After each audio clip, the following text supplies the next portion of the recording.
just about to jump on the air, if so it is I'll better. text you either tonight or we can chat tomorrow about it. Period.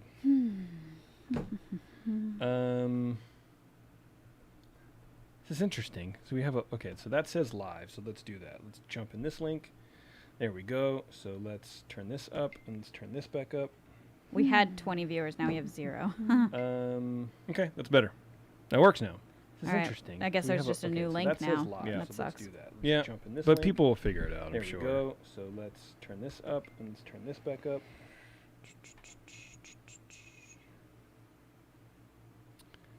Yeah, one waiting in here. Okay. Yeah, I don't know, man. But everyone's used to this. I still don't know why this happens. I apologize, everybody. We are I guess getting there's just a new so link that says now. live, Yeah. so That let's sucks. do that. Are getting Yeah, our shit. We're but getting our people will shit figure together. it out. I'm There sure. we go. So Okay. Perfect. And I wonder how we're doing on Facebook. Hopefully that's working. And Beverly, look at that. Perfect timing, Bev. Oh, yeah, happening now. Okay. So we're starting the show. I don't care about anything else. Bev, can you hear me? I can hear you. Perfect. And I can hear you. And I think that's really good. Very important. Yeah, that's very important.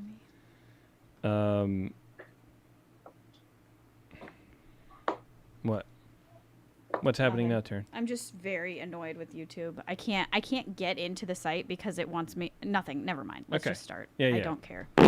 Whoa, Taryn, come on.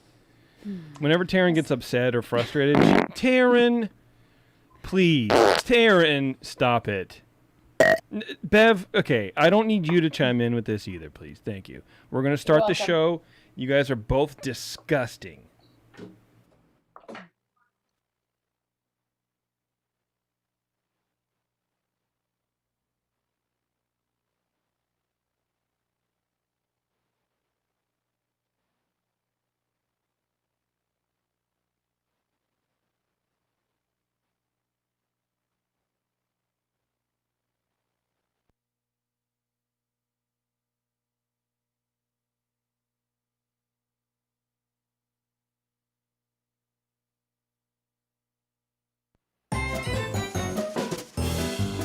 It's time for the show that brings the magic right to your speakers.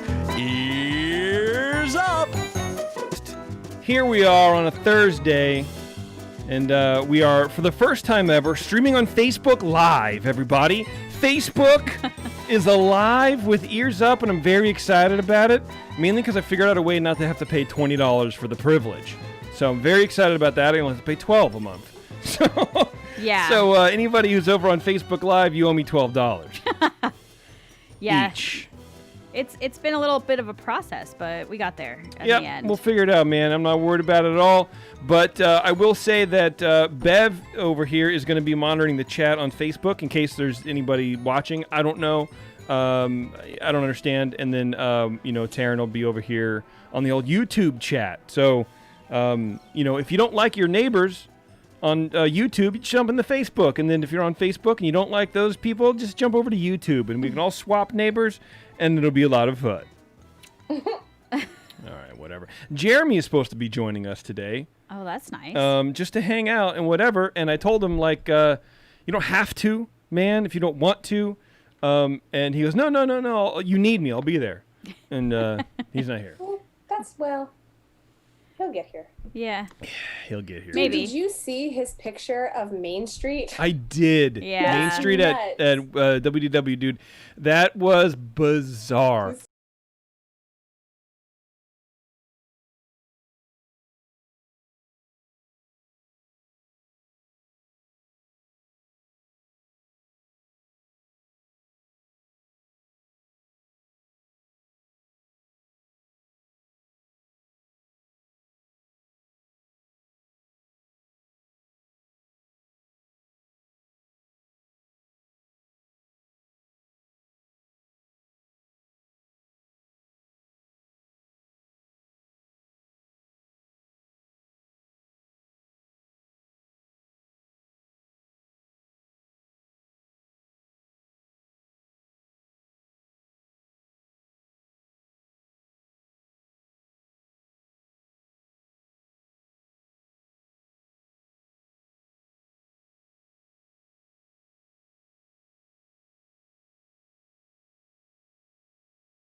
Huh.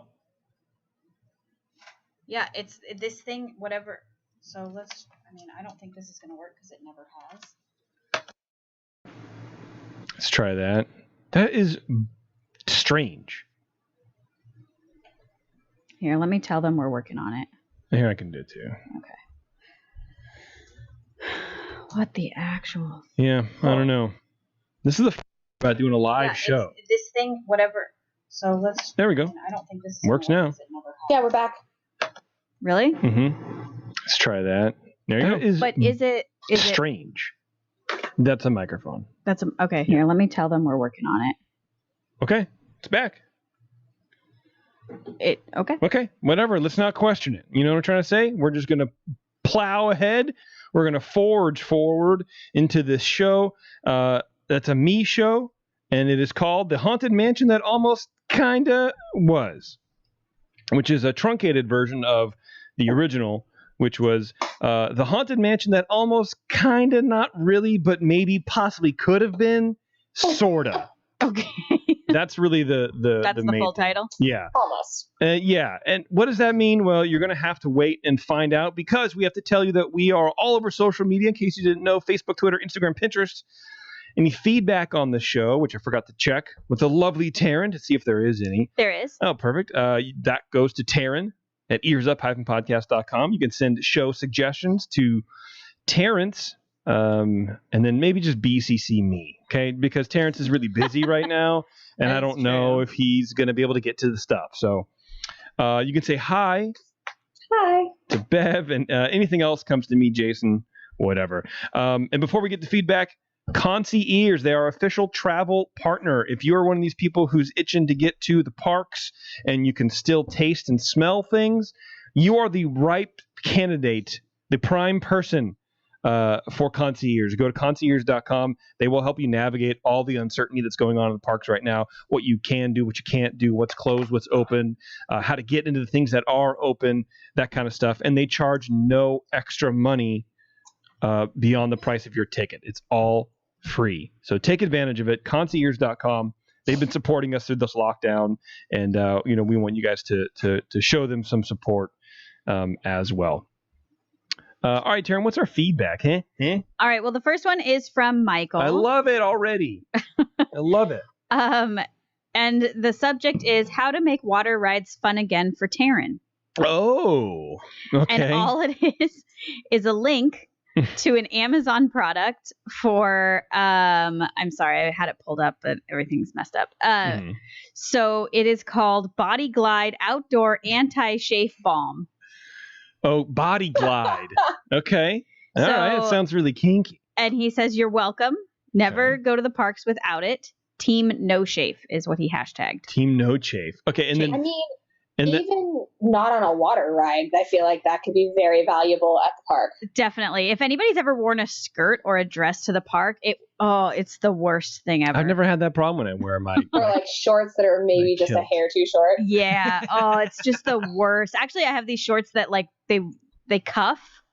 Mm-hmm. And that part just gets me. I wore them to Disneyland once, and I was like, I can't do it. It basically kind of almost ruins the day. Oh yeah. And then there's another one. Okay. This is from Brittany, but not our Brittany, a different Brittany. Oh, I'll like it better then. I'm sure you will. This is all. So she says, Taryn, the last couple of shows I listened to you complain about getting wet on Splash Mountain and Grizzly River. When we go, we have a tradition that one of the days, about an hour and a half before about an hour to half hour before the park closes, we put on our flip-flops and go as many times as we can. So yes, we get wet, but then we go back to the hotel afterwards, so it doesn't ruin our whole day. You should try it sometime. That is pretty good, especially if you're staying on resort. You carve that soaking time into your day. Yep. Appropriate. It's a very good idea. So I really appreciate that, Brittany. She also says, thanks for the laughs. Hey, you're welcome. You're welcome. And that's feedback for you this time. It was all to me. I felt really special. I love it. Well, you should feel special, Taryn. If you want to feel special, everybody, go and support Ears Up, which I've never heard of, but it's a great podcast, I've been told. Head over to etsy.com/shop/covears. You can buy shirts from us over there. Patreon.com/earsup. is the best way to support us.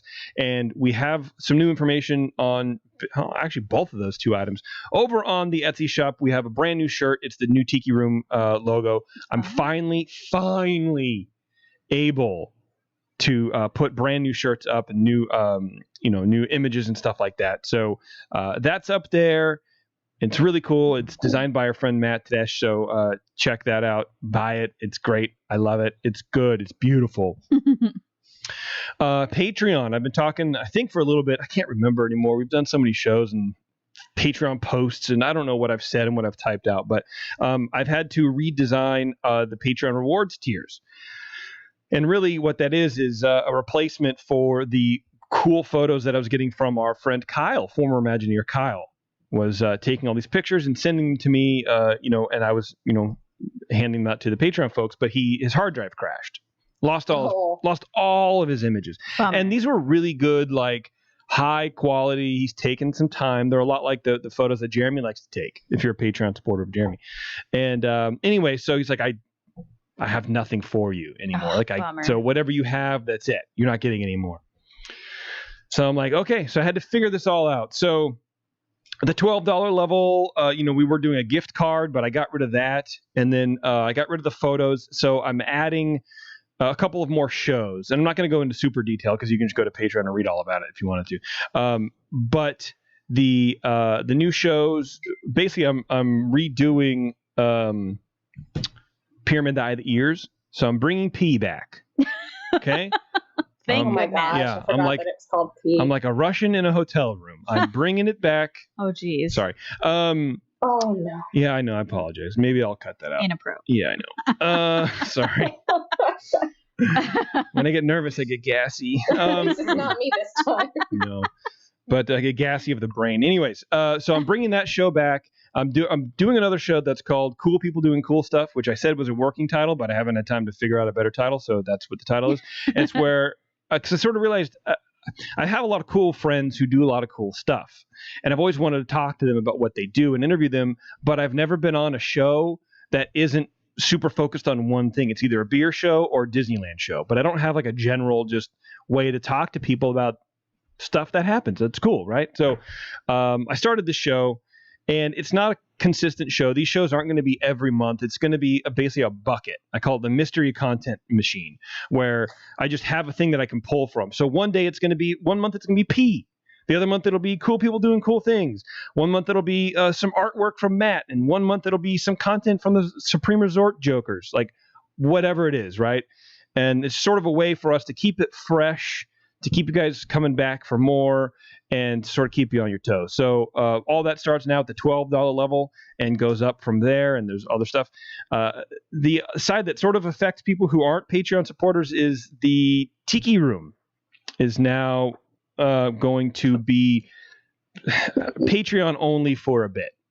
So normally, we blast it out there because we want everyone to hang out. But part of my drive to create new content for Patreon supporters who are literally keeping the show alive, I need to fall back on the Tiki Room. So I apologize if that sort of bums you out, if you're not a supporter or whatever. But so here's what's going to happen. I'm going to post in Patreon two or 3 days beforehand, and only Patreon people will get the link. So only Patreon supporters will be able to hang out with us in the chat room. And then maybe after a week or so, I'll make it public, and then everybody can go rewatch it and, still relive the glory. The good news is it's not tiered, so you can come on at $2 a month, and you're a Patreon supporter, and you can join in on the fun. Send me a message. Let me know if that doesn't. I don't know. I'm open to stuff. Like I want to be, I want to please everybody, but I also want to make sure that the people who, are supporting us at these higher tiers get content that they want. So yeah, there's that. The new Bantha Milk podcast is out. Actually, it was just released a couple days ago. It's the Star Wars Awards. Apparently, The Mandalorian was up for like 15 Emmy nominations or something like that. Some insane amount. And I tried rewatching that show, and I couldn't get through like episode 4. I was so bored with it. It's such a boring show. But God bless who you like it. That's great. So check that out, Bantha Milk Pod. Don't forget to subscribe to Scraping the Vault, that brand new show from the Rapscallions over at, what is it? I forget the other show they do. Anyway, you can like it and rate it and subscribe it and do whatever. What's going on, Terry? No, then we're just getting poor keyframes, and so I was just checking to make sure I was plugged in. Oh, all right. That's cool. Taryn's new show, House Meeting, is out, and it's already on like episode 2 or 3 or whatever 5. it is. 5. Damn. And that is about Big Brother, the TV show, reality show, Big Brother. So if you're a Big Brother fan on CBS, House Meeting is for you. Find it everywhere, like it, and subscribe it, and rate it, and all that kind of stuff. Thank you. Please do. You're welcome. The 21st Amendment has been serving craft beer in the San Francisco Bay Area for 19 years. From their initial brew pub on 2nd Street, which is 2 blocks from Giant Stadium in San Francisco, to their production brewery and tap room across the bay in San Leandro. 21st Amendment is now available in over 29 states, including in and around the parks. So next time you're there, in the city by the bay, visit their brew pub and shoot over to neighboring San Leandro to check out the new production brewery and tap room for great beers and good food. And be sure to ask for the 21st Amendment wherever you find good craft beer. All right. All right. After all that talking, guess what it's time for me to do? Talk a lot more. Talk a lot more. All right. I will say after this, we have news, and I have a cool song to play that I know will be dinged for copyright infringement on YouTube, so that'll be fun also to deal with tomorrow. Nice. Sweet. But it's worth it. Because this song is amazing. Is it as amazing as the last song you played? In a different sort of not really way. I don't know if anything can top that last song that I played. That was pretty good. That last song, Sam spent like 2 hours on that guy's like Instagram or whatever, like looking at his videos and following him, like literally like loving him. Yeah. And deciding that that's his end game. Yeah. Bam, look at that. That's awesome. Oh gosh. All right, so here we go, everybody. Now, usually when I think personally of the Haunted Mansion, I sort of conflate it with the opening and very much the best part of Pirates of the Caribbean, which is drifting through the bayou while crickets chirp away, slowly moving towards a lonely old man who looks like he's been waiting just a little too long for you to come floating by. Which I don't know about anybody else, but like to me, that's exactly what I think of, and I don't know why. And it's always sort of thrown me for a loop that's the beginning of Pirates. Okay. Is you're through the swamp and then suddenly you're in a Spanish fort or something, whatever the hell it is. I don't even know anymore. It's very strange. Okay. Apparently, by the way, that same animatronic mold for the old man on the dock is also used in Disney World, but not on Pirates. He's on Rivers of America, and his name is Beacon Joe, and I guess he's dressed like exactly the same. Huh. Okay. So, but I don't know if this guy has a name. Okay. Weird, right? Okay. The swampy boat ride is really the only thing sort of anchoring Pirates to New Orleans Square, lore-wise anyway. Once you hit that first drop, you're in a wormhole, brother, flying through space and time to another time. But this is about the Haunted Mansion, so let's circle back there. Back in the heady days of Disneyland, when our favorite rides were being built, there were sometimes different versions floating around. Pirates, for example, was going to be a walk-through wax museum about pirates of all things. Imagine that. Imagine a walk-through wax museum. We Horrible. literally went to one of those. Yes, we did in the Caribbean. And it was like the jankiest ass. Like it sort of reminded me of those weird like 50s and 60s television shows where maybe it was like a Twilight Zone or more like a Twilight Zone spinoff where the wax figures would suddenly come alive and attack you, but they always looked like we have $500. We need to, in our budget, we need to make a wax figure kind of a thing. Yeah. It was amazingly awful. Yeah, it was really good, man. Oh, man. All the pirates had facial hair just like Sam. It was just patchy and weird. It was super patchy. Yeah, it looked Poor Sam. pretty nasty. Whenever we need to add more, we just anyways, here we go. The Haunted Mansion is also one of those rides that had different versions, and we know this, right? We've talked about this on the show a few times. There was the restaurant idea that was potentially going to be there, the walkthrough idea that we've heard a lot about, the Museum of the Weird from Rolly Crump, that was going to be in there too. So lots of stuff. But apparently there was another option, the boat ride option. Okay. Which And I didn't know about, and I love. I had never heard this before. And when I first read it online, I thought and I said out loud, "Shut up," to my computer screen, because sometimes the way my smoothed out brain works is that if I didn't hear about it first, it's usually fake, right? Especially with stuff like this. I had never heard this before. I refused to believe it. But there are signs, in fact, that point out to a semi-developed version of the Haunted Mansion that would have been a boat ride. And while plans didn't get far enough to have, say, a scale model built or, records in archives protected, there was actually a pitch to Walt. There was concept art of this done. Yeah. So let's take a ride through what could have been the greatest water ride in the history of water, the Haunted Mansion Flotilla of Doom. Well, that's what I'm calling it. And I just made that. Flotilla of Doom. Yeah. That's what I'm calling it because I feel like that's pretty cool. I want a flotilla. So first things first, I want to shout out this website called longforgottenhauntedmansion.blogspot.com. For finding a good portion of this information and for turning me on to this long forgotten idea of a mansion boat ride. This guy is sort of like, I think he's like a theological student, like a theologian. He just like studies theology, and then he just obsesses over Haunted Mansion. But he has a ton of cool stuff to find on his website. So, definitely check it out. Dan, I believe his name is. I would have just had him on and interviewed him, but the guy was busy, which means you're stuck with me. I zipped around the internet and was able to find some gems myself to sort of fill out this, make this more rounded of an idea. So, that was a lot of fun. And I busted out the this old chestnut, The Haunted Mansion, Imagineering, a Disney Classic by Jason Sorrell. Very good book. I highly recommend it if you don't have it already. So, as we know, the Haunted Mansion opened in 1969, with the actual facade being up for a few years prior, of course, but the ride itself had been in production since 1957, when first concepts for it were produced. Walt's original idea for this was to have the guests moved around by a ghostly cart that would drop down from the ceiling, transporting us through this haunted ride.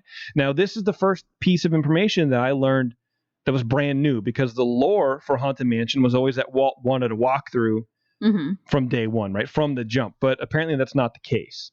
Ken Anderson, who was the original lead on this project, took very careful notes in his first meeting with Walt back in 1957, when Walt first approached him with the concept of a haunted house.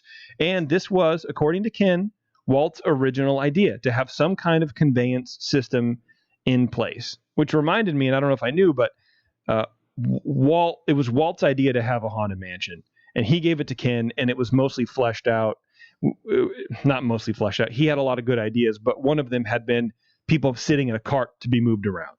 It was never originally a walkthrough. Okay. I think, however, that it wasn't very long until someone realized that this cart system would take 4 friggin' ever to get guests through the ride. Yeah. So that idea had to be scrapped. And the only other option at the time, I think, was for it to be a walk-through attraction and sort of pull off the gags and effects that Walt had in mind.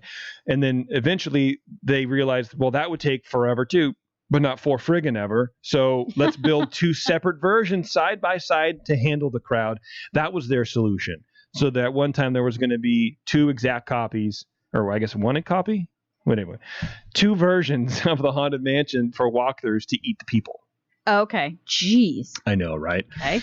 Of course, the Omni Mover coming along in 1967 solved that problem, and the rest, as we know, is history. But for a point in time there, the door was seemingly open for an alternative conveyance system to move guests through the mansion. Okay. Enter a man called Fred Joger. Joger. And I don't mean like physically enter him because he passed away, but this is where he comes into the story. Fred was primarily a model maker for Disney who got to start making models of movie sets for Warner Brothers. His first job for Walt was to help make backgrounds for Project Little Man, the sort of first jump into animatronics. And I found a little history about Project Little Man, and I thought it was really cool, so I just want to verbally abuse you with this right now. In 1951, machinist Roger Brogy and sculptor Walthall Rogers, which is a year before they would called Imagineers, right? They were just people, I guess, led a team tasked with creating a 9-inch tall figure that could move and talk. Actor Buddy Ebsen was brought in to perform vaudevillian dance routines under the direction of Walt Disney, providing movement for the little mechanical man to emulate. In the early 1960s, after Disneyland was up and running, Walt was ready to revisit three-dimensional animation. By the end of Project Little Man, however, Roger Broggie had apprised Walt of the limitations of working with miniatures. Quote, I told Walt that if we were allowed to build full-size figures, we could put the equipment inside the figure. Broggie said, we wouldn't have to go through cables and cams. We could build integrated figures. So Broggie, that was his idea for animatronics. Wow. Full-sized, where you could put all the stuff inside. Maybe not his idea for animatronics, but he was the one who brought that idea to Walt, which I thought was pretty cool. Yeah. It wasn't long before Walt thought up to a human-sized application. So not just a human-sized thing that can sing and dance, but an interactive thing, which, of course, that's Walt. Walt says, quote, I wanted to have a Chinese restaurant at the park. And I think we may have talked about this. It sounded semi-familiar, but... Yeah, it does. Anyway, this quote from Walt is just bananas. I wanted to have a Chinese restaurant at the park, Walt told his Imagineers. Out in the lobby will be an old Chinese fellow like Confucius, not an actor, but a figure made out of plastic. Now the customers will ask him questions, and he'll reply with words of wisdom. End quote. The Imagineers assembled the head and got it to blink its eyes and open and close its mouth. Now let's make him talk, Walt enthused. He instructed the team to begin watching television with the sound off and observe how people formed words. Blah, blah, blah. And then so they stepped away from that and then moved on to the Abraham Lincoln figure and that kind of thing. But anyway, I thought that was super fascinating because the Project Little Man was the stepping stone for animatronics and the whole Roger Broggie thing. Anyway, back to the mansion. At this point in time, which was, early mid-60s, Fred Joger, I gotta say it's Joger, right? It's Joeger. Let's say Joger. In my mind, he's Swedish. At this point in time, Fred was making models for the Haunted Mansion, bringing concept art to life before construction. One day, Fred approached Claude Coates with an idea. What if the mansion was in an old bayou and it was flooded with about 3 feet of water? We could take guests through in boats. Now, apparently in this pitch, he used words like keen illusions, which sort of makes me love him a lot, quite honestly. The phrase keen illusions would be cool. Claude thought the idea was a good one and should be sent up the flagpole to Walt, who promptly said, quote, we have too many boat rides anyway. So it's a hard no, because we had too many boat rides. Now, think back. He's not wrong. Well, okay, so think back to circa 1964, 1965 Disneyland. What boat rides did Walt have? Was Pirates open yet? No. Oh. Well, but that was he knew that was coming. Small World, right? No. Was it not there yet? Small World was 67. But so he also knew that was coming. I don't think they had started working on it yet, even. But maybe. So Pirates was being planned at this moment in history, but was it the Autopia boats or whatever they're called? Oh yeah, those boats. So the little mini. It's the motorboat cruise. Also the one in the Storybook river. Canal boats. Oh yeah, that one. But the river. Storybook Land. There you go. Whatever. Terrence isn't here. Terrence would be so mad right now. So yeah, you had the Mark Twain, you had the sailing ship Columbia, you had the keel boats, you had the Indian War canoes, which you kind of forget that those are called the Indian War canoes, and they had cast members dress up like Indians. Yeah. With feathers in their headbands to roll your... Anyway, so they had those. They had maybe submarines, but I think that's a stretch to call it a boat ride. They had Jungle Cruise. Yep. So at first I was like, what a dummy, because this was pre-Small World and pre-Pirates, but still during Pirates planning stages. But when you think about it, he did have a ton of boats. Yeah, there's a lot of boat rides. And then he had 2 more. Yeah. He could have had 3 more. Yeah, but okay. It seems like a weird reason to not have it. So far, I don't like the concept though. Mm-hmm. Of just a boat? The flooded bayou. Okay. Like it sounds like reaching. Like like they were desperate. Like it sounds like Pirates. Okay. Bev, were you going to say something? Or the first, 4 minutes of Pirates. Yeah. Yeah, that's true. Anyway. I was just going to say, was the intention always, and it doesn't sound like it was it always to be a mansion? It wasn't always supposed to be a house. It was. Yeah, it was always supposed to be a haunted house. So why would you be riding a boat through a house? That seems like a much more logical reason to think maybe let's not do boats. Yeah, because the only thing I can imagine is because it was in New Orleans, they have a high water table, the basements flood, and so how do you have a You want to talk about a reach? Yeah. Yeah. Is it though?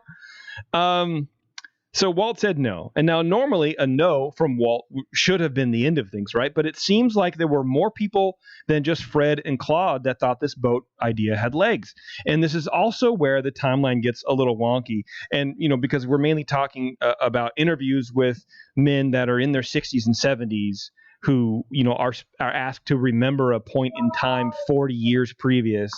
Things get a little weird, right? So we're not entirely sure about what happened, what came first, but whether it was the concept art or the pitch to Walt, what came first. But I emailed Rolly Crump, friend of the show, to see if he could shed some light on it, considering he was right there at the time crafting effects for this ride, but I didn't hear back. Oh, darn. Let me check my email. Nope.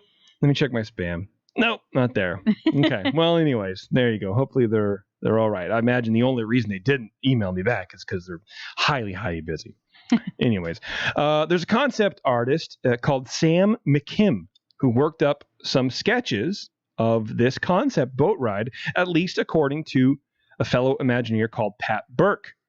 Now, this is hard to corroborate because none of the McKim sketches have been published, apparently, but Pat Burke has told the story of seeing drawings of boats floating through the flooded mansion. Quote, Sam McKim had shown me some of his original concept sketches, which showed boats floating through the halls of a half-floated and flooded mansion, much like the Blue Bayou theming. As a side note, he also mentions a story about Leota Toombs, the head in the crystal ball scene, right? And how they took a cast of her actual head to make that floating head, right? With warm mold-making wax. Warm mold-making wax. Since this was the days before plaster was used to make body cast, right? Okay. Apparently the wax was just a bit too warm and slid down her face where it cooled and ended up creating a perfect cast of her bust. So there's that. That's amazing. I'd like to think that's out there somewhere still. I'd love to see that. Me too, man. Wow. Yeah, so anyway. Oh, wow. That was pretty good. Side note, back on track. So this idea of a boat ride seemed to have some heavy hitters working on it. Aside from Claude, now again, this is all like being pulled out of conversations with Imagineers because there's no paper trail for any of this, right? Aside from Claude Coates, who obviously helped pitch the idea to Walt, you had Mark Davis making reference to working on this in an interview at some point in history. Yale Gracie had a hand in it, probably working on the so-called keen effects Fred mentioned, and where Gracie went, the mansion zaddy himself, Mr. Rolly Crump, was there as well. So this was more than a passing fancy. And I think there's enough here to sort of assume that Fred's pitch to Walt came first, and then possibly a few of the guys kept noodling around with it in their free time, because that's sort of what artists do, right? Yeah. You think this is a cool idea. Oh, let me just sketch this out real quick. And I don't know how many sketches McKim drew. It could have been 2 or it could have been 5. Who knows? But if it was a cool enough concept, let's just paint it up after 4 martinis and see what happens. It's kind of so cool to think that those things, hopefully still exist, but they exist and nobody's ever seen them. And so there's always the potential that you could. Right? They could come out. You could see them. I think that's so neat. Yeah. McKim died in I think 2009, and it sort of would be cool to reach out to his family, but then that might be also a little weird too. So the idea of a boat ride seems to be born. Okay, so you guys are both talking about how it seems like a reach and it doesn't really seem very mansion-y and whatever. Well, just mostly because kind of like what Bev was saying, even if, so the facade was already built, so even if it was flooded, why would you be on a boat through a house? But anyway. I don't know. I think that's overthinking. Why are you on a floating tire? That's exactly my point, though. Why would you be riding a boat in a house? Because that's the only way the ghosts can take you through it. No, that's the concept. Bro, Look, it was the early 60s. Give everyone just a little bit of space, all right? Sure. Sorry. Lots of martinis. Yeah, that's all right.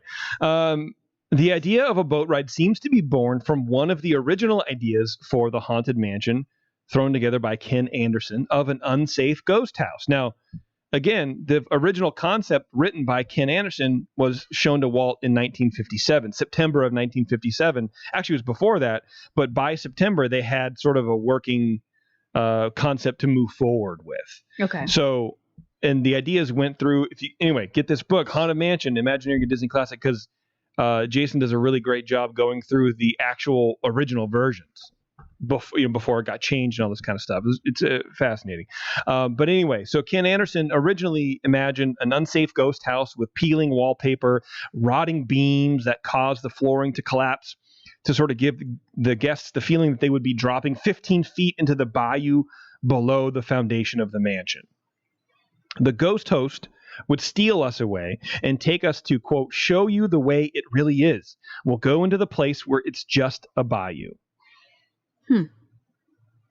As guests, we'd sink down into the basement of the mansion on that cart we talked about earlier, and there would be muddy water all around, but, in this pitch, there's no boat ride mentioned.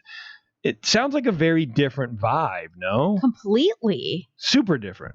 But that was, like I said, one of the original concepts. So it also sounds scarier, like in a way, like creepier. Well, and I think that was always sort of like a bone of contention. And then after Walt died, you had Mark Davis on one end, and I think it was Claude Coates on the other. One of them wanted it to be funny, one of them wanted it to be scary. So there's sort of like that push and pull that you got in the final result of what, I don't know what this is. Is it scary? Is it not? Is it funny? I don't know. They kind of just met in the middle. Yeah, exactly. Well, and then it was up to Exitencio to sort of make sense of everything with his script. Right. And so, anyways, I'm super smart. I'm an expert. Except basically. You got you are. I got the expert. What? You got the person wrong. Who? It's wasn't it Raleigh Crump? No. I thought he was the guy that basically wanted it to be kind of like weird and creepy. No. And then somebody else wanted it funny. No. I mean, he wanted maybe with reference to like Museum of the Weird. Yeah, that's what I was thinking. But that was already scrapped, I think. Oh, okay. So, okay. What are you going to do? So during this time, Pirates was already being worked on, and we know how some projects like to bleed into others. Everyone sort of shared ideas, and nothing was ever really thrown away. For example, some of Raleigh's Museum of the Weird stuff ended up in the Haunted Mansion after all. And as we mosey on down this rabbit hole of what could have been, we can maybe see that interplay between the mansion and Pirates of the Caribbean, which are two rides that really shouldn't be related, despite them both being in the same land. There's nothing that fits those two storylines together. Right. We talked about Sam McKim's artwork and how nothing had really been published of it with relation to the boats, but there are pieces of concept art that would lend credence to the idea that this boat ride concept had far more distance than we know. Dorothea Redmond started at WDI in 1964, coming from a background in set design for Paramount and Universal. She took a break from Hollywood and after about 10 years or so decided that she hated her new profession working at an architectural firm.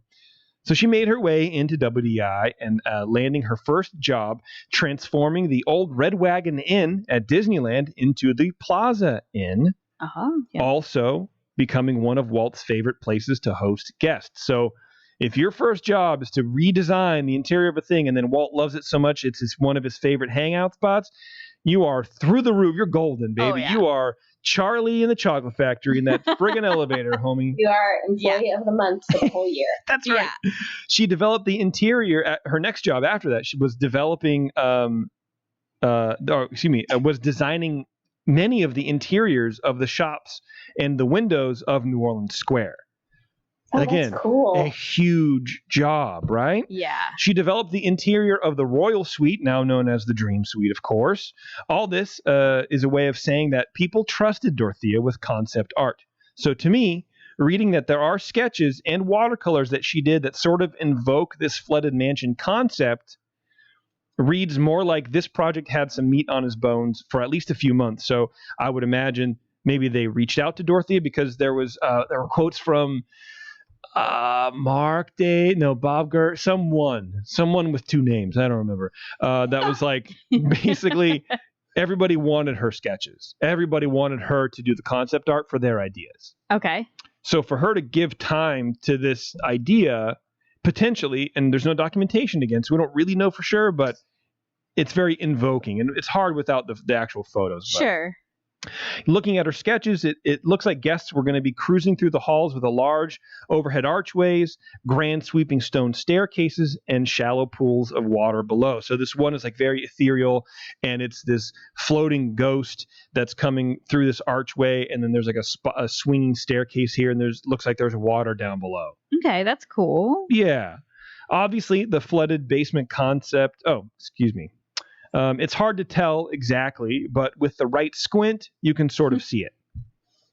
Obviously, the flooded basement concept never materialized at the parks, but eagle-eyed fans will know that it sort of did in the hit movie film The Haunted Mansion in 2003, starring Edward Murphy. No, that's not Edward Murphy, isn't that? That is Edward Murphy. I thought it was Steve Guttenberg. No. Didn't Steve Guttenberg do a mansion one first?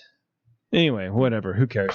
So there's that. There's a scene where there's a flooded crypt in the basement of the Haunted Mansion in the movie. Okay. That's true. I saw that movie actually not that long ago. See? There you go. I remember that. But otherwise, some of these concepts may have bled into Pirates just a little bit, or at least there could have been some intended tie-ins between the two rides, mainly linking Pirates to Mansion, not Mansion. No, wait. Yeah, not Mansion to Pirates, or I don't know. Now I'm confused. One idea could be the falling beams that you see towards the end of Pirates. You know what I'm talking about? Yeah. When you're cruising through right before shooting each other, right? The falling beams. I love that part. It was one of Ken Anderson's original ideas to have sort of a falling through the floor effect. And this beam gag sort of fits the bill. With the chair hanging just over the head, and there's a table with a cloth on it. So it looks like there was a kitchen or some sort of sitting room that is collapsing down, in the thing. Now, it's also stands to reason that this is just happening because the town is on fire, right? But maybe potentially that idea of this sight gag, which also like helps block the supports for the train that goes across, right? That's the point of it, I guess. You see what I'm saying? It could have been taken from this pool of what cool effects can we have, right? Okay. Yeah, totally. But that's, a little far-fetched, so let's move on. Or back, really, whichever way, back to Sam McKim. Now, Sam created some concept art, the concept art for not only Mansion, but for the Blue Bayou. Okay. He and along with that, he created a map of the Pirates of the Caribbean ride, sort of like a tour map of Disneyland with cartoon points of interest in certain places. It's a very like sweeping, like a lot of forest and stuff like that. But at certain points, there's like cartoons of like the talking skull head, not cartoons, they're drawings of like the talking skull head over the archway before you go, saying there's squalls ahead or whatever, that guy. And then you kind of, squirrel around. Or before that, there's the old man's houseboat, where he's playing on the banjo waiting for you. And I don't know if he's waiting for you guys. I just I think that he is. It feels like he's been waiting for me. Okay. So don't get it twisted. In 4 years, don't message me and go, you said that he was waiting for you, but the lore is that he's just there. Anyways, not that anybody does that. Anybody who does that is no longer listening. People used to do that in the beginning. It's like, all right, everybody, chill out. That is true. There's also a moment on his little map where drunken pirates are standing arm in arm next to barrels of rum. Well, one of these fun cartoon things he included in this map is something called a Dueling Oak. Now, Bev, when you were in New Orleans a couple times, have you ever heard of the Dueling Oak in New Orleans? Or a Dueling Oak? Because didn't you do like some historical tours or whatever? I've done a bunch of them, yeah. But no, that doesn't Well, you didn't do the one that would help me out. Ring a bell, Okay. but talk a little bit about it. Maybe it'll jar something. Well, the Dueling Oak is an oak tree that people held duels under in the South. It's just what it is. Basically, it's a big giant oak tree, like a very obviously mature oak tree, and then people would meet at the Dueling Oak. Oh, it sounds very picturesque. There's a lot of oak tree, but there were, I guess, specific ones. And this was held in, throughout the city, and then the cities would start clamping down on this, so it would move to the more rural areas of town. You should. Well, here it is. One of the more, this was also one of the more famous instances of these trees are located in New Orleans. One of the more famous ones is in New Orleans proper. It's in St. Anthony's Garden at the St. Louis Cathedral in City Park, where apparently folks have dug up small trinkets and personal belongings around this tree dating back to the time of these duels. Like someone recently found like a pair of glasses and took it to an optometrist, and they were like, this is like 100-year-old pair of glasses. Wow. It's crazy, right? That's really cool. So in the sort of touristy paint, and then we know that there was in early 57, an advance party sent by Disney to New Orleans to do research for this ride. Oh, right. Okay. So all that research came back in the sort of touristy paintings of pirates by McKim. He's drawn a large, sprawling oak at the edge of the water, and underneath, he's added 5 headstones and, just small enough to miss, 2 one-shot dueling pistols. Still smoking from recent use. Now, what does that remind you of? Haunted Mansion. The dueling scene in Haunted Mansion, right? In the dancing scene. So I think that's sort of the tie-in. So why wouldn't you have this guy, McKim, do these drawings to, you know what I mean? Like it makes sense where everyone's sort of in the right area at the right time and working on similar projects. There's got to be that crossover, There right? has to be, yeah. So I don't know, and I'm not trying to convince anybody that it happened, because I mean we have, firsthand account that it happened, but I guess I'm trying to think of like this ragtag or this rogue bunch of Imagineers going behind Walt's back and just keep doing stuff that he's already told them no. Yeah. I don't know. That's what I think. But anyway, so what have we learned from all this? Besides that this was sort of a patchwork of ideas stitched together around a very small footnote in Disneyland history, well, I learned personally that the idea of the Haunted Mansion was probably more fluid, no pun intended, than we ever really knew. And that fascinates me to no end.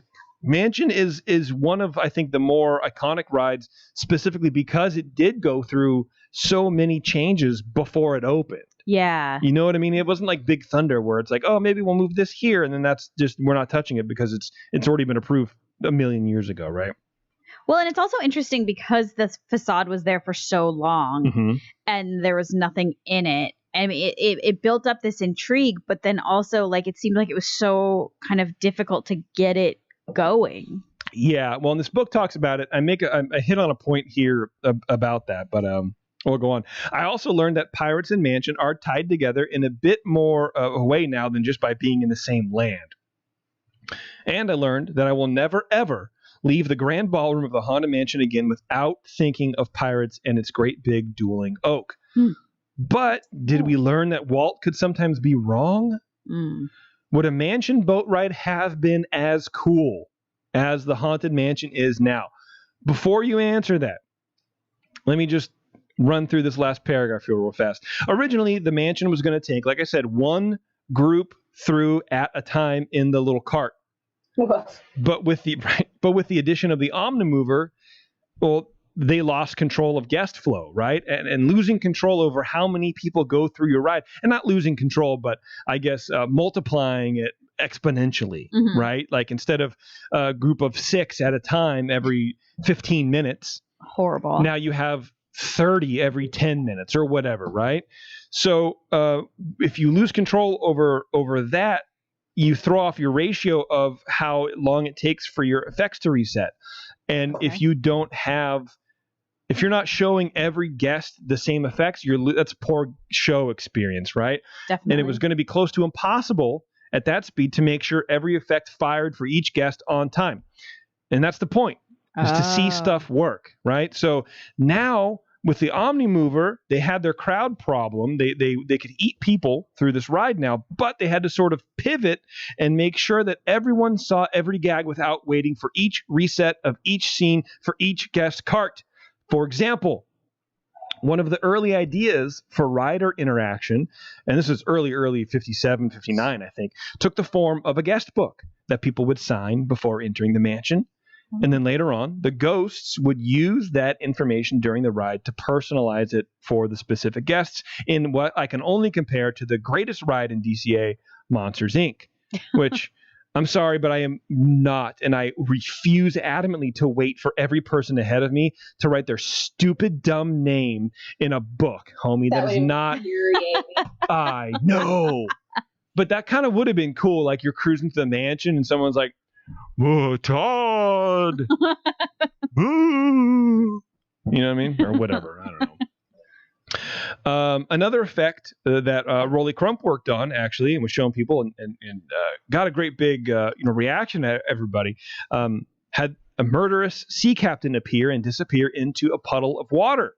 That's pretty cool. It is cool, but that effect took 2 full minutes to reset. Oh, geez. Not just to execute, to fully reset for the next show, right? Or for the next thing. That's not going to work. No. Yeah, so it was probably shelved earlier than the Omnimover, and for different reasons than conveyance issues. But it does sort of highlight how wild some of these gags in the mansion were in those early pre-opening days. We know that at least some of what was already planned gag-wise had to get reworked for this new crowd system because a few of these Imagineers have said as much in interviews. Could a Pirates ride-like mansion have worked? I think so. It would have seen a mansion open a lot faster, for sure. Yeah. Would it have been as good or better than what we have today? I don't know that. Part of the reason the mansion sat for so long was due to other projects, and Walt dying. But also, a few of the guys just weren't sure about the final product. They wanted it to be up to Walt's standards, and without his hand on the rudder, they seemed like a flooded engine a bit. They just didn't know what to do. I think it was Claude Coates was saying that, because we didn't know. We wanted it to be what Walt wanted, but we were uncertain. So we didn't do anything. We worked on other stuff. Yeah. So Walt died in, 66, I think, right? Sounds right. Yeah. 67, Omnimover came. Once the Omnimover came, they integrated into Pirates. They had to rework the whole thing, and it was open 2 years later. Well, and he would have loved the Omnimover. Oh, for sure. Yeah. But imagine if... So the addition of the Omnimover changed the execution of scenes and probably the whole feel of the thing. So imagine what Haunted Mansion would have been, even if it was just a walkthrough, or even if it was just a slow roller coaster or whatever, right? Like a Winnie the Pooh roller coaster or something like that. Mm-hmm. And they weren't waiting for the Omnimover, but if they had already solidified everything and opened before 67, we would have seen totally different gags. Totally different. That would have been so weird. Some of them. It sounds like a completely different ride. Well, another upheaval that the Omnimover created was with the music. When X Atencio wrote Yo-Ho for Pirates, he wrote it along with composer Buddy Baker to have no beginning and no end, because you never knew where the guests would be entering the song, right? So you go through these scenes and the music is sort of just playing on a loop, right? As you hit that scene with dialogue over it. Never really realized that. It's almost like Small World in a sense, right? So the lyrics were never really tied to one specific scene. So they had to make all the lyrics make sense in any context of the ride, no matter where you were along that ride path. So how do you do that for something like Grim? That's a lot of thought. Right? Yeah. And so how do you do that for Grim Grinning Ghosts in a ride where each scene sort of had a story and there was like a complexity to it? It was very challenging. I also learned, alternatively, that song, it was called the Screaming Song. That was the alternate name for this. I feel like there's not even screaming in it. I don't know. That's weird. X and Buddy pulled out all the stops, taking bits and pieces from the song, reworking them, and using those reworkings in various spots throughout the ride, like in the foyer where it's more of a funeral dirge, right? Dur, dur, dur, right? Yeah. And in the Grand Hall, when it was turned into a waltz for the dancing ghosts. Because remember, X was not only tasked with writing the song, but also sort of like the story of the thing, right? This way, the music could still make sense and could still be played on a loop that was in a specific scene. In the graveyard, I learned they even detuned some of the instruments and recorded some of them playing backwards to mix it all down to give that ethereal feeling. And I don't think we would have had a tune like that if this was a boat ride or a walkthrough. Right. It would have been open much earlier. And I don't think there would have been that pressure to sort of do this, right? The Haunted Mansion evolved so much in its time that it could never be just one thing. It's not scary, it's not funny, it's not a walkthrough, but it's not really far from a boat ride if you think about it and you've had a couple beers. Thanks to its history of constant changes, the mansion is more of a collection of gags and trimmed plots than it is a cohesive story. And in my opinion, it's that lack of linear storytelling that adds to its mystique. Now, I do want to just take a little bit of time to read this entire book to you. No, there's a passage in here where Jason sort of makes a point similar to that, and then he sort of counters it. Though it's not as intricately constructed as a Shakespearean play, a story does exist. In fact, Imagineering legend and Disneyland veteran Tony Baxter believes that, in the end, combining the seemingly divergent work of Mark Davis and Claude Coates inadvertently gave the Haunted Mansion a fairly solid 3-act structure, in which I never thought of, and I read this and it blew my mind. In Act 1, and I also think Imagineers overthink a lot of stuff. In Act 1, which begins slowly and ominously in the foyer, guests anticipate the appearance of the happy haunts and experience poltergeist activity and unseen spirits. Madame Leota provides the curtain that separates Act 1 and Act 2. The medium conjures up the spirits and encourages them to materialize, which they promptly do in the swinging wake in the grand hall and attic. I never merge those two scenes or never thought that there was like a cause and effect between those two scenes, or the Leota scene and then whatever else we see, because I think before then you don't see ghosts, and then Leota comes and then you see ghosts. Yeah, I never thought of that.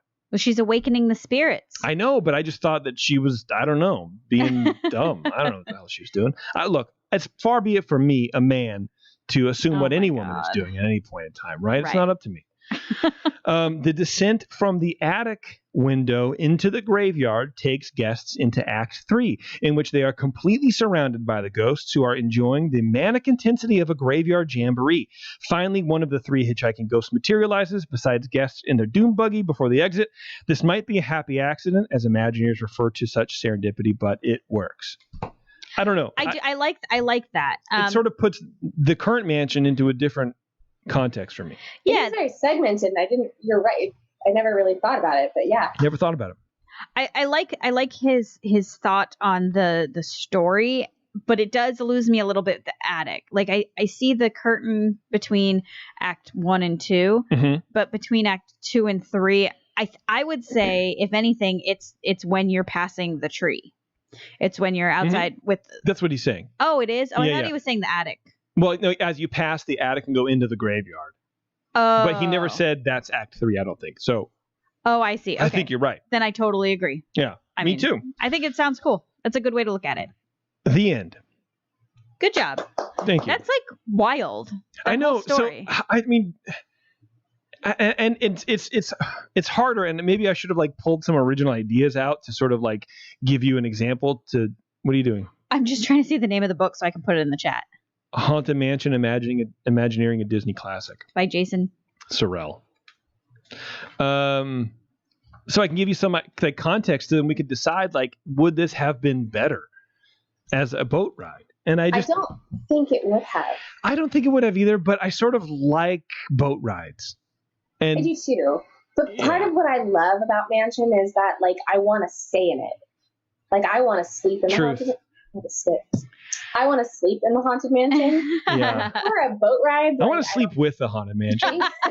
I'll be very clear. I'm going to go that far. Yeah. But, those Roman columns do it to me every time. Oh, jeez. Oh, gosh. But I don't know. I don't know that I'd want to stay on a boat ride. Yeah, I'm really glad it's not a boat ride. I don't want to stay on Pirates. Although I want to live in one of the shacks before you get into like where you do the drop. Like, yeah, that's your dream. That's my dream house. Yeah, the guy with the banjos, like we passed that, and Abby's like, "Mom's dream house." Well, it's a houseboat. You gotta have goals. It's a houseboat. It's a houseboat. It's a houseboat? Yeah, it's a houseboat. It's a shanty on the water. It's like a keel boat houseboat thing. That's what I read. It was a houseboat, but maybe not. I don't know, man. Interesting. I've been to New Orleans. I've seen those shacks. They exist. Of course they do. Man, I'm telling you, that stuff doesn't just like get pop into someone's head randomly. No. There's reasons for it. All right, I think I need a little break before we do a little bit of news. Okay. So I'm gonna just go get something to drink real fast. I'll be right back. Okay. talk amongst yourselves. Bev, where are you? This is my office. Oh. I'm at my in-laws' house, but this is where our office is. Oh, okay. Were you working late, or are you just hanging out with your in-laws? A little bit of both. So Cool. I spent all day here working, and then we had family dinner. Cool. A pregnancy announcement, not from me. Oh. No. Which was fun, and oh, that's cool. That's always fun. And now I'm just waiting for this to wrap up so that I can go eat some cheesecake. Yeah, we haven't had dinner yet. We eat dinner after this whole thing, and so That's unfortunate. I know. It's like every time we do this show, I'm like, oh my God, I'm so hungry. I already made dinner though. That's the good thing. So we just have to heat it up. Wow, my mother-in-law made ribs Oh, nice. in the Instant Pot. Oh, really? They are so good. Interesting. Yeah. You know, dude, the Instapot and air fryer are like the two best things to have in your kitchen ever. Ever. Also, Trader Joe's has a cauliflower gnocchi. It's frozen, and you throw that in the air fryer, and oh my God, it's like the greatest thing in the entire world. And you know, we haven't been to Trader Joe's in 5 months, and I've been like dying. And so we quarantined, blah, blah, blah, saw my parents this weekend, and my parents have been going grocery shopping up until the quarantine. And I was like, hey, so you guys going to go to Trader Joe's? And they were like, yeah. And I was like, here's my list. And I was like, can I get like a couple bags of the cauliflower gnocchi? And they brought me 4. Oh, that's amazing. Yeah, it was a good time. Does your Instacart not do Trader Joe's? No, Trader Joe's doesn't do any deliveries. They don't do curbside pickup. They don't do any of that. You have to go to their store. Yeah, and so we have a Trader Joe's and a Sprouts, Okay. which is usually where I'll go. Yeah. And man, if both of them don't always have a line, like 20 people deep to wait in to go inside. Really? See, I literally haven't been to a store since this whole thing started. Like I don't know what it's like. I have no idea what it's like out there. I just keep paying people to bring me groceries, and I'm like, weird. It seems weird. Like, it seems apocalyptic. A bit. I mean, look, Jeremy at Disney World should give you an idea. That's true. That's a good point. It's so hot in this room. Like, my face is just getting redder and redder. I forgot to even put my eyebrows on for this thing. Like, I was like, oh, good, cameras. And we're on Facebook this time. That's cool. Yeah. All right. You guys want to do some news? Wait, what happened to Jeremy? Jeremy. What happened? Jeremy ghosted us. Huge. By the way, it's going to be 108 in our city tomorrow. Yeah, it's going to be gross. What? Tomorrow. Yeah. Has it ever gotten that hot here? All of the plants we just got are going to die. Our house looks It's supposed to be 100 at my house. I live on the water. Oh, You can see the bay from my backyard. that's bad. This is not good.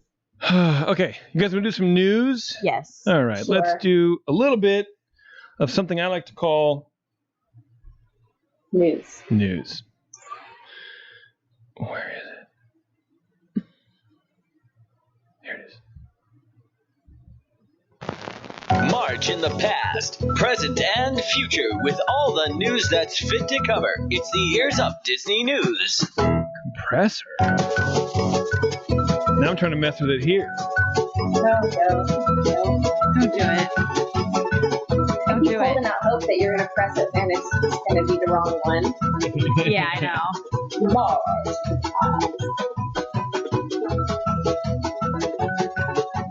You check. I was working.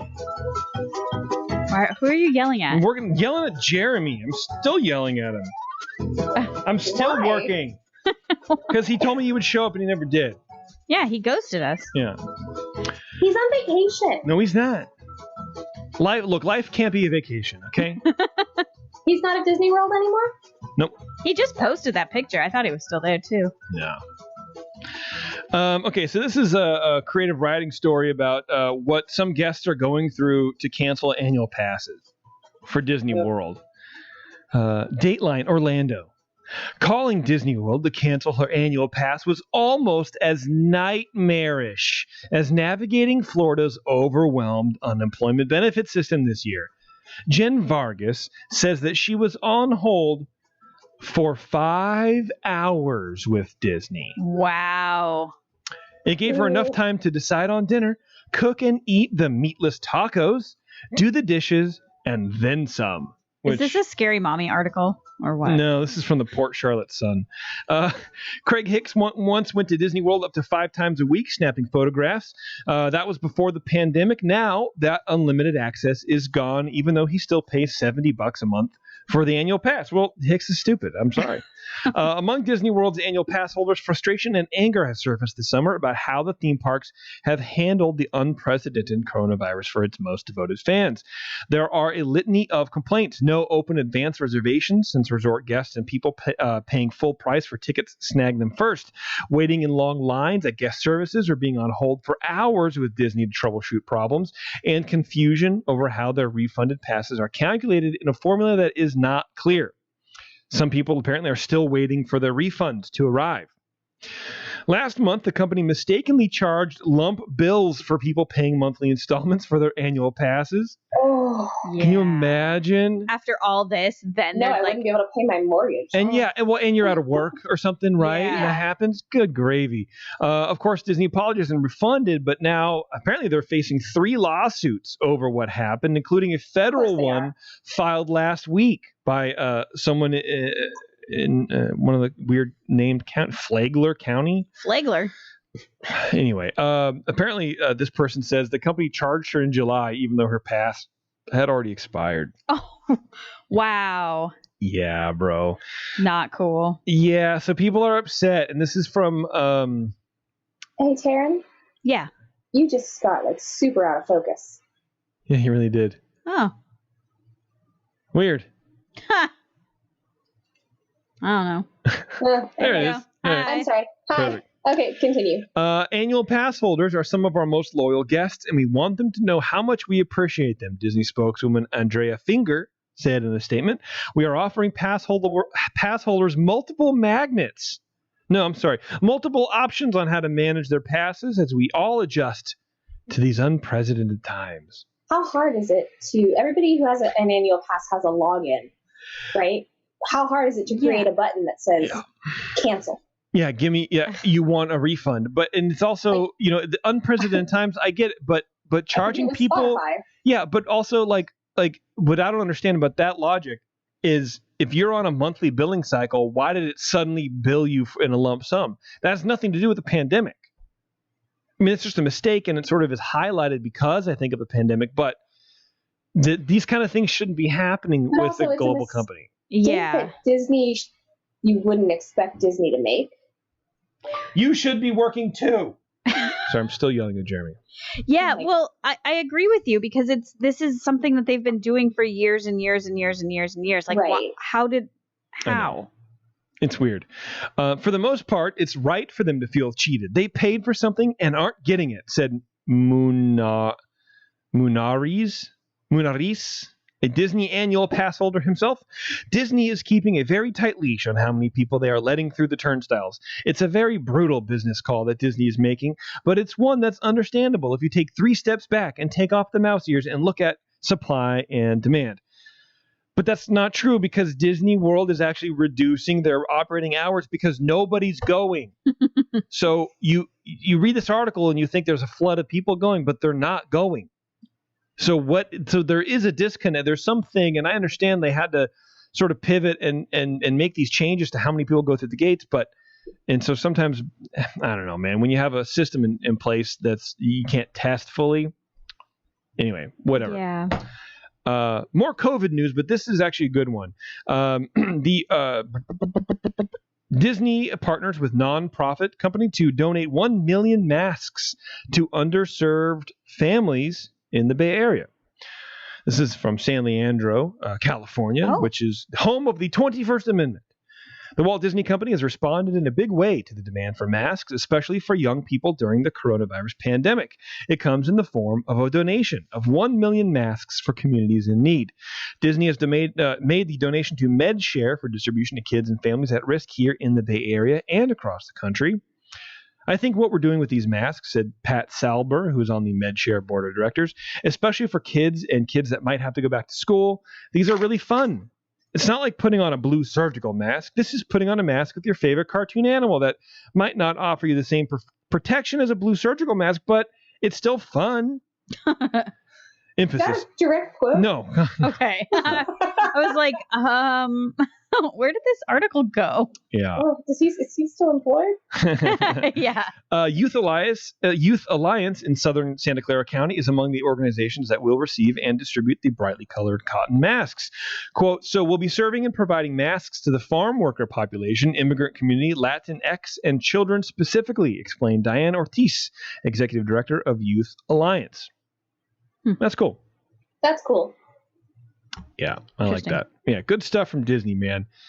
It looks like you're using an ad blocker. Nope. I'll turn off. Fine. I'll turn off my friggin' ad blocker because this story is going to make me upset. So actually, you know what? Start now? I'm not going to. I'm not going to do it. We're going to do something else. How much will it actually cost to watch Mulan on Disney Plus? I don't know if you guys have heard the news, but Mulan, and we've talked about this a couple times on the show, that they keep pushing the stupid release date of this movie no one cares about, the live-action Mulan remake. They keep pushing it, and we're like, why aren't they putting it on Disney Plus? Well, our answers, and I will be the first to say, this is a direct result of Ears Up applying pressure to the thieves at the Disneyland Corporation. Okay. You heard me. I heard it here first, in fact. All right. There are a lot of things here. Thanks, man.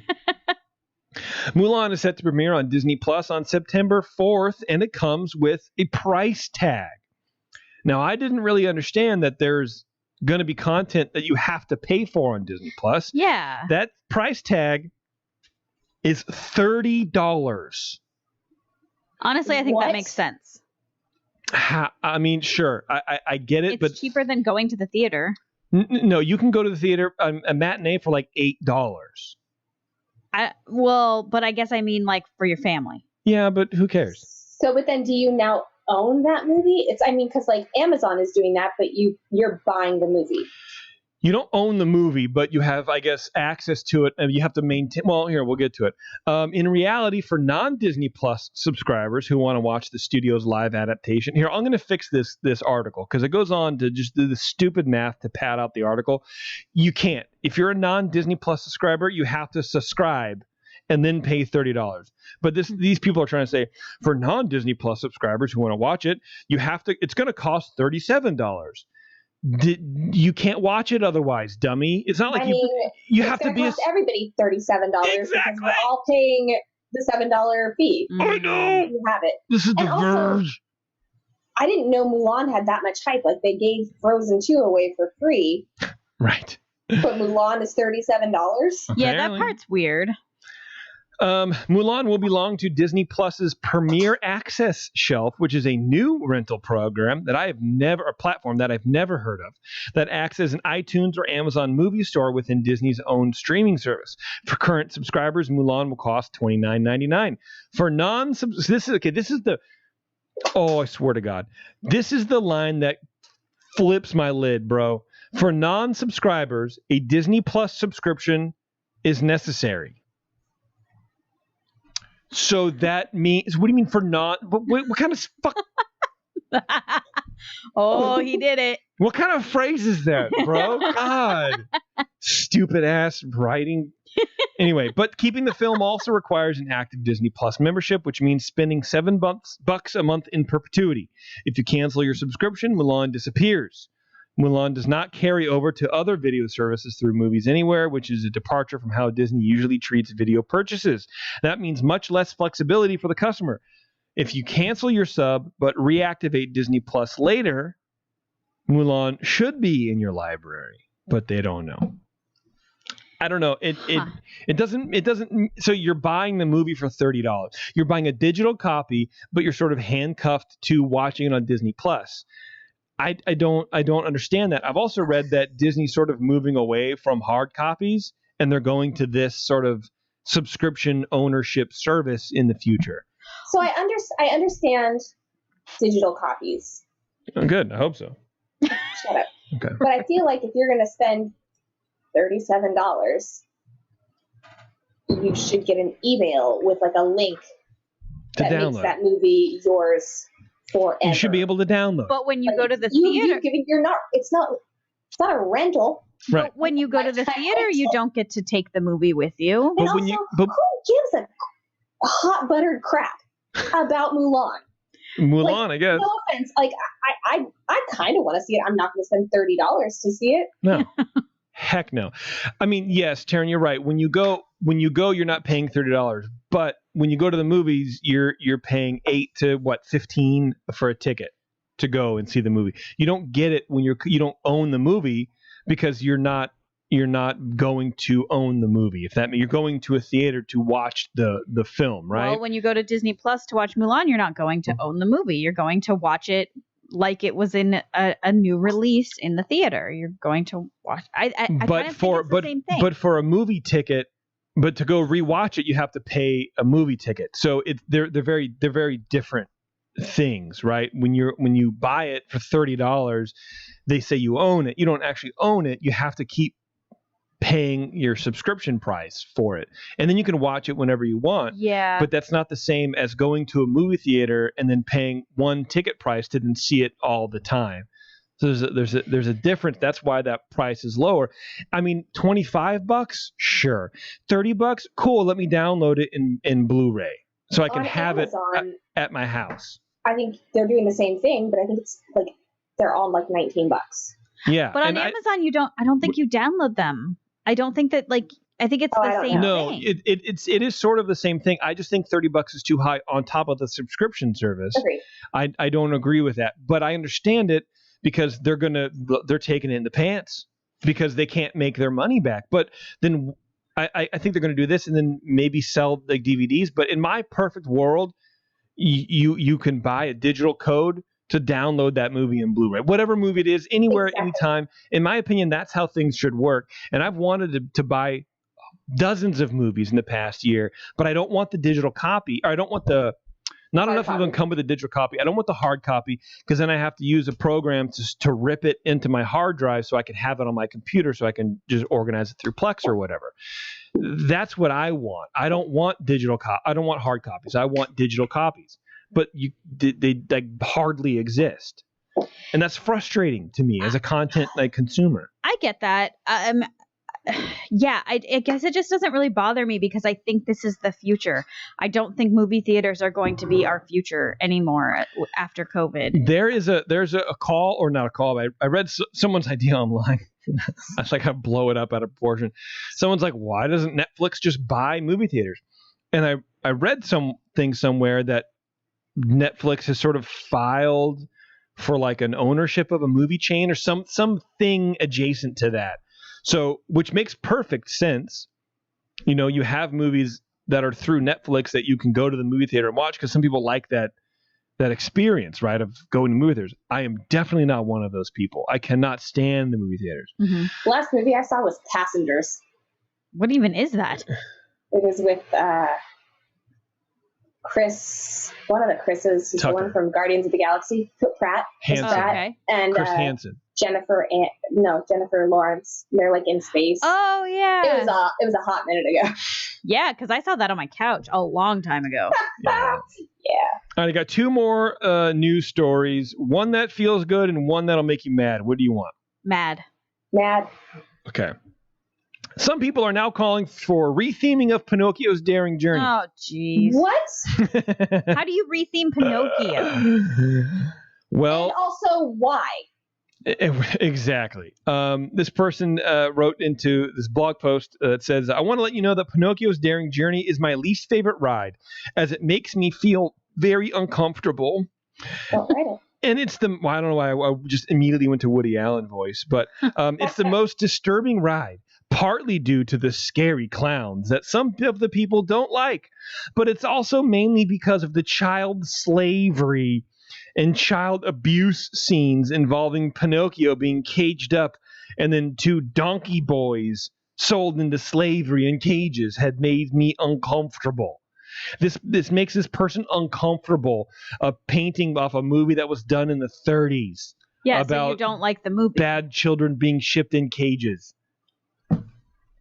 First of all, they're turned into, well, whatever. I would like to ask the Disneyland staff to consider replacing Pinocchio's Daring Journey ride with a different Disneyland ride, as it's not the happiest place to be on, which is a ride that is not family friendly.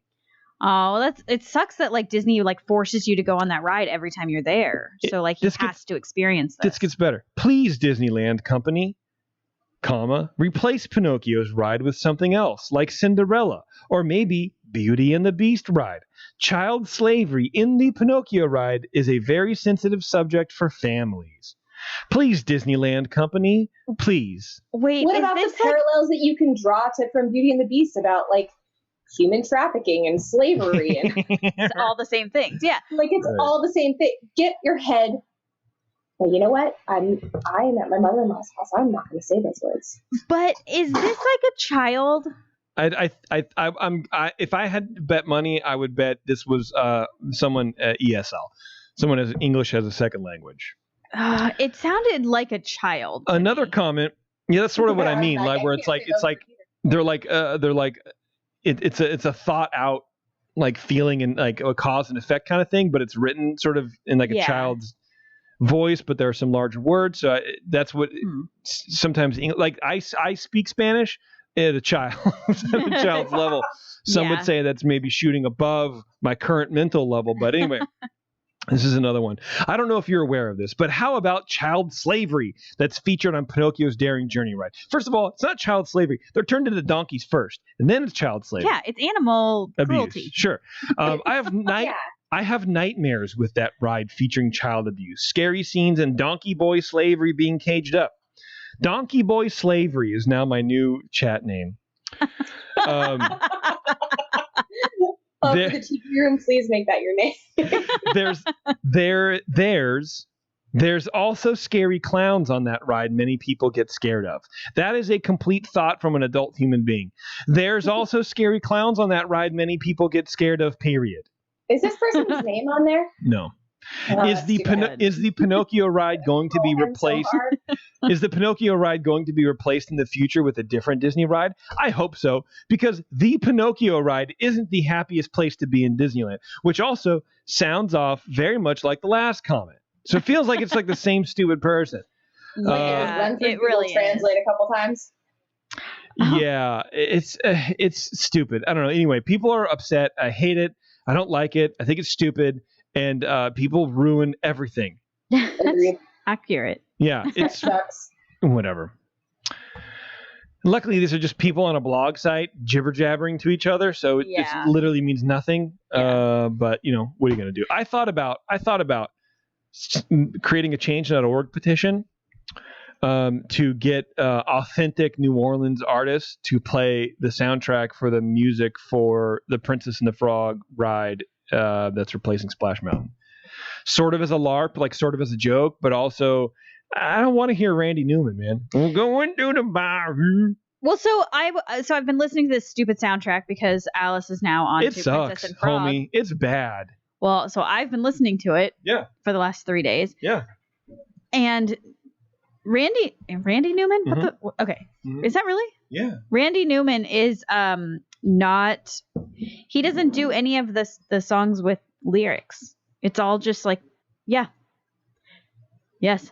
What are you talking about? He doesn't do any of the songs with lyrics. None of the songs that he does have lyrics. They're just instrumental. So they're just not. Yeah. He sings a bunch of the songs. I don't think he does. I think that you're thinking of this other artist who he doesn't. I discovered this today, and I was like, I don't know how you can say that. Because I've been listening to. I don't know how you can say that. Well, maybe the Spotify version of the soundtrack is not accurate. Now I'm going to get way too many notices. Yeah. On my thing, but this is not. That is incorrect. I've heard him sing. I know there's somebody on there that sounds like him, That's but it's Randy Newman. It's not. Because it lists the artists right there. Just saying. I can only tell you what I see, you know.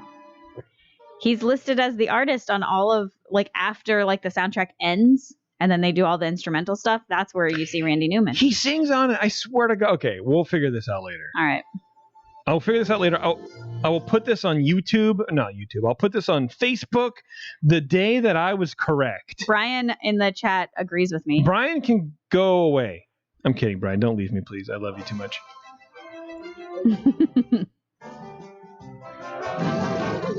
Like, this is a Randy Newman song. It's not. What song is that called? No, it's not him singing. I swear to God. I know. I can't be wrong. You are wrong. I refuse to be wrong. Sorry. Okay. Well, look. I mean, oh, you know what? I was down in New Orleans. That's the ending. The originally sung is Dr. John, who is the king of New Orleans music, and he does sort of sound Randy Newman-ish. Is it Jim Cummings that you're talking about, Karen? Women are very pretty. It's this guy, I think. This is Dr. John. Yeah. Who's the absolute king. But you thought it was Randy Newman. I did. So then is Randy Newman like the king? Jason, just say it. Yes! All right, everyone, please be quiet for a second. I want to address allegations that I was incorrect in something that I had stated maybe 15, 20 seconds ago.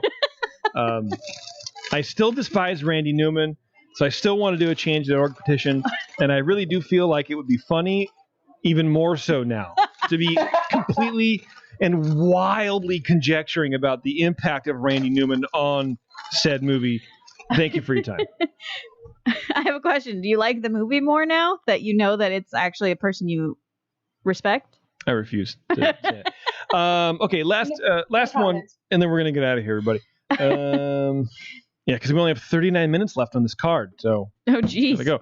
A COVID-19 testing site opened on Thursday at the Main Gate Complex at Walt Disney World, offering free tests to employees and their family members, and soon the community at large, which that's the least Disney could do is get free testing for their employees. Yeah. The site at 3010 Main Gate Lane lists its operating hours from 7 to 4 daily, but will only be available to Disney workers and their families on Thursday.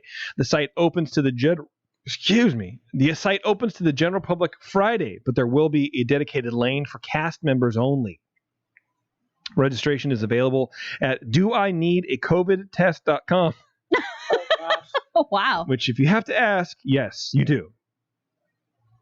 Leaders say people getting tested can expect results within 72 hours, which is, from what I understand, is like the lowest turnaround time. Yeah, for sure.